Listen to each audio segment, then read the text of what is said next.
কেন্দ্রীয় কমিটি বিগত 20/7/2024 ইংরেজি তারিখ রোজ শনিবার আমি ব্যবসায়িক পরিচালিত ন্যায্য আন্দোলনে পূর্ণ সমর্থন ব্যক্ত করি। সদ্য ক্ষমতাচ্যুত ফ্যাসিবাদী আওয়ামী লীগ সরকার ছাত্র জনতার এই আন্দোলনে প্রতিহত করবার জন্য সরকারের অনুগত পুলিশ ও অন্যান্য বাহিনী দিয়ে ছাত্র জনতার উপর নির্বিচার একজন সদস্য হয়ে আমি এ দায় এড়াতে পারি না। একজন সচেতন দেশপ্রেমিক নাগরিক হিসাবে আমার পক্ষে ফ্যাসিবাদী সরকারের অনুগত বাহিনীর নির্বিচারে গুলি চালিয়ে নিরস্ত্র এবং নিরপরাধ মানুষ হত্যা কোনোভাবে মেনে নেওয়া সম্ভব নয়। এই ঘৃণ্য অপরাধের প্রতি ধিক্কার জানিয়ে আমি জাতীয় পার্টির সকল দলীয় পদ ঐক্যে পদত্যাগ করিবার সিদ্ধান্ত গ্রহণ করিয়াছি। জাতীয় পার্টির কাছে প্রেরিত পদত্যাগপত্রের অনুলিপি আমার কাছে রয়েছে। জাতির বিবেক, সাংবাদিক সমাজ, আমি এতদিন ধরে একটি বিষয় জানাতে পারিনি। বিগত আমরা দখলে রেখেছিলাম। এই ফটো আপনাদেরকে দিয়েছি। ফটোর মধ্যে আমার পিকচার আছে, আপনারা দেখতে পান, দেখবেন আমার পিকচার আছে, ওখানে আমার ছবি আছে। আমরা তখন রাজপথ দখলে রেখেছিলাম তাকে দলের পক্ষ থেকে ইলিয়াস ভাই গুমোয়ার করে। কিন্তু অতীব দুঃখের বিষয় যে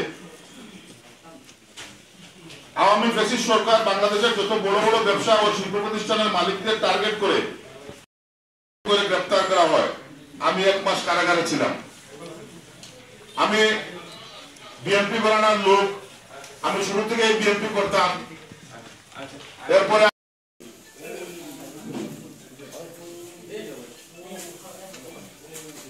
এসব কারণে বিগত সংসদ নির্বাচনে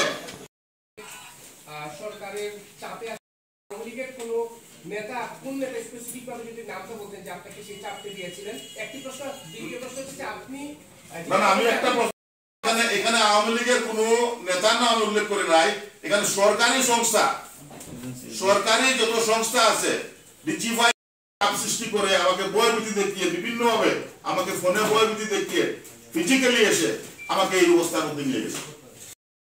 সুরক্ষা 2000-এরও বেশি শ্রমিক আমার এখানে কর্মসংস্থান কর্ম করে খায় ও তাদের পরিবারের কথা চিন্তা করে আমি আওয়ামী লীগের সম্পৃক্ত হতে রাজি না হওয়ায় তারা আমাকে বয়ভীতি দেখিয়ে জাতীয় পার্টি ফ্যাসিস্ট সরকারের বিভিন্ন সংস্থা দিয়ে আমাকে প্রতিনিয়ত বয়ভীতি দেখিয়ে আমাকে গুম করা হবে, আমাকে এই করা হবে, সেই করা হবে, আমাকে প্রতিদিন বয় দেখিয়ে আমাকে জাতীয় পার্টিতে ওরা সম্পৃক্ত করে। তখন থেকে আমি জাতীয় পার্টিতে আমি অন্তর্ভুক্ত হই, কিন্তু আমার কোনো কার্যকলাপ জাতীয় পার্টিতে ছিল না বললেই চলে।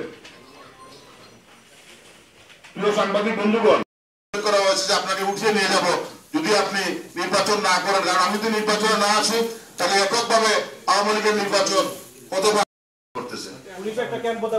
এখন পুলিশ কমিশনার সাহেবকে আমি বলছিলাম, রিকোয়েস্ট করছিলাম যে আমাদের শান্তি শৃঙ্খলা এলাকার বজায় রাখার জন্য আপনি পুলিশের উনি বলছেন আমার আশ্বাস দিয়েছেন বাবুল ভাই আমি অলরেডি ক্যাম্প বানায় ফেলছি এটা এখানে সবসময় আপনার এখানে পুলিশ থাকবে, আপনার এলাকাবাসীকে বলে দেন।